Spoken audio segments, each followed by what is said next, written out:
अस्सलाम वालेकुम। हमारे जिस्म का मेन ऑर्गन यानी कि हार्ट हमारी पूरी बॉडी में ब्लड सप्लाई करता है और हमारी बॉडी की फंक्शनिंग में बहुत अहमियत का हामिल है। मसल से बना हुआ ये ऑर्गन यानी कि हार्ट बहुत सी कोरोनरी आर्टरीज पर मुश्तमिल होता है। कोरोनरी आर्टरीज उन आर्टरीज को कहते हैं जो हमारे हार्ट के मसल्स को ब्लड सप्लाई करती हैं। अगर किसी भी वजह से कोरोनरी आर्टरी में कोई ब्लॉकेज क्रिएट हो जाए तो हार्ट के मसल्स को खून नहीं मिलता और कॉन्सिक्वेंटली हार्ट अपना फंक्शन परफॉर्म करना स्टॉप भी कर सकता है। इसीलिए जैसे ही कोरोनरी आर्टरी में कोई ब्लॉकेज हो तो उसे फौरन रिजॉल्व किया जाता है। इसे रिजॉल्व करने के बहुत से तरीके हैं, जिनमें से एक हार्ट बाईपास सर्जरी है। इस सर्जरी को हम ओपन हार्ट सर्जरी भी कहते हैं और इसे सिर्फ कार्डियक सर्जन्स ही परफॉर्म कर सकते हैं। इस सर्जरी के दौरान सर्जन्स पेशेंट की चेस्ट को ओपन करते हैं और हार्ट के उस हिस्से को तलाश करते हैं जिसकी वर्किंग में मसला आ रहा हो। इस दुनिया में की जाने वाली सबसे पहली हार्ट बाईपास सर्जरी 2 मई 1960 में की गई। ये सर्जरी यूनाइटेड स्टेट्स के Albert Einstein college of medicine Bronx municipal hospital में की गई और इसे परफॉर्म करने वाले सर्जन्स रॉबर्ट एच गोइट्स और माइकल रोहमन थे। बाईपास सर्जरी के दौरान बॉडी के किसी भी पार्ट से आर्टरी या वेन कट की जाती है और इसे ब्लॉक्ड कोरोनरी आर्टरी की जगह प्लेस कर दिया जाता है। आर्टरी या वेन प्लेस करने के बाद इस बात को यकीनी बनाया जाता है कि हार्ट के मसल्स को ऑक्सीजन रिच ब्लड सप्लाई हो रहा हो। बाज़ औक़ात सर्जन्स एक ही ऑपरेशन के दौरान एक से ज्यादा कोरोनरी आर्टरी को रिप्लेस करते हैं और इनकी जगह फंक्शनल आर्टरीज को ग्राफ्ट कर देते हैं। सर्जन्स का मेन फोकस ये होता है कि हार्ट के मसल्स को ऑक्सीजन रिच ब्लड सप्लाई होता रहे। बाईपास ऑपरेशन के बाद पेशेंट को जनरल एनेस्थीसिया दी जाती है।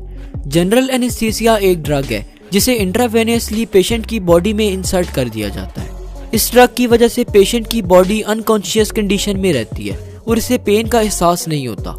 इसके अलावा पेशेंट के माउथ में ब्रीथिंग ट्यूब भी इंसर्ट कर दी जाती है जिसकी मदद से वो सांस लेता रहता है। पेशेंट के यूरिनरी ब्लैडर में सर्जन्स कैथेटर डाल देते हैं और यूरिन की एक्सक्रीशन कैथेटर के थ्रू होती है। कैथेटर एक ट्यूब को कहते हैं जो आमतौर पर यूरिनरी ब्लैडर में इंसर्ट की जाती है ताकि यूरिन की एक्सक्रीशन इस ट्यूब के थ्रू हो सके। कोरोनरी आर्टरी बाईपास सर्जरी का प्रोसेस आमतौर पर सर्जन्स 3 से 6 घंटों में मुकम्मल करते हैं। इस प्रोसेस के दौरान सर्जन्स पेशेंट की ब्रेस्ट बोन के ऊपर प्रेजेंट स्किन में एक कट लगाते हैं।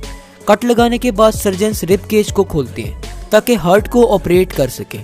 बाईपास सर्जरी के दौरान सर्जन्स सर्कुलेटरी सिस्टम को हार्ट लंग मशीन के साथ कनेक्ट कर देते हैं।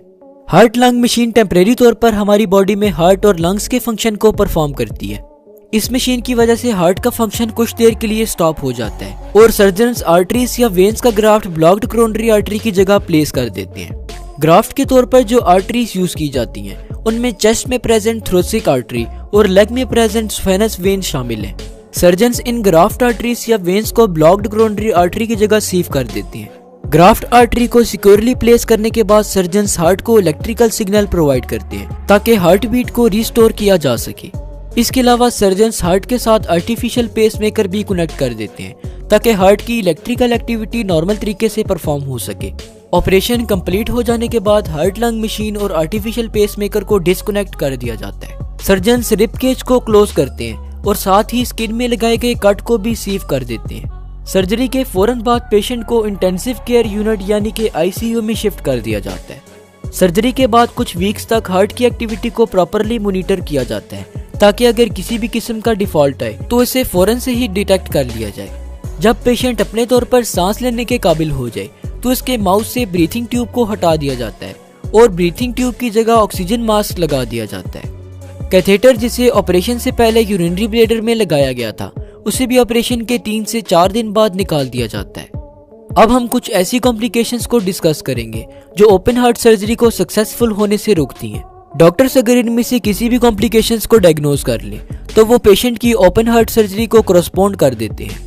इन कॉम्प्लिकेशंस में डायबिटीज, एम्फाइसेमा और किडनी डिसीजेस शामिल हैं। डायबिटीज को आम जुबान में शुगर की बीमारी कहते हैं जबकि एम्फाइसेमा एक लंग डिजीज है। ओपन हार्ट सर्जरी के बाद पेशेंट को जिन चीजों का रिस्क होता है उनमें bleeding, blood clot, chest pain, infection, heart attack और किडनी फेलियर वगैरह शामिल है। ओपन हार्ट सर्जरी से पहले जिन टेस्ट को किया जाता है उनमें blood test, chest x-ray, electrocardiograph और एंजियोग्राम वगैरह शामिल हैं। ओपन हार्ट सर्जरी के बाद पेशेंट को जो मेडिसिन प्रिस्क्राइब की जाती हैं उनमें एस्पिरिन, बीटा ब्लॉकर्स, नाइट्रेट्स और एसीई इनहिबिटर वगैरह शामिल हैं। एस्पिरिन ड्रग ब्लड क्लॉटिंग को प्रिवेंट करती है। बीटा ब्लॉकर्स ब्लड प्रेशर को लो करती हैं। नाइट्रेट्स आमतौर पर चेस्ट पेन को खत्म करती हैं। और एसी ही इनहिबिटर ब्लड वेसल को नैरो करती है। ओपन हार्ट सर्जरी के आफ्टर साइड इफेक्ट्स में shortness of breath, chest tightness और हाई ब्लड प्रेशर वगैरह शामिल है।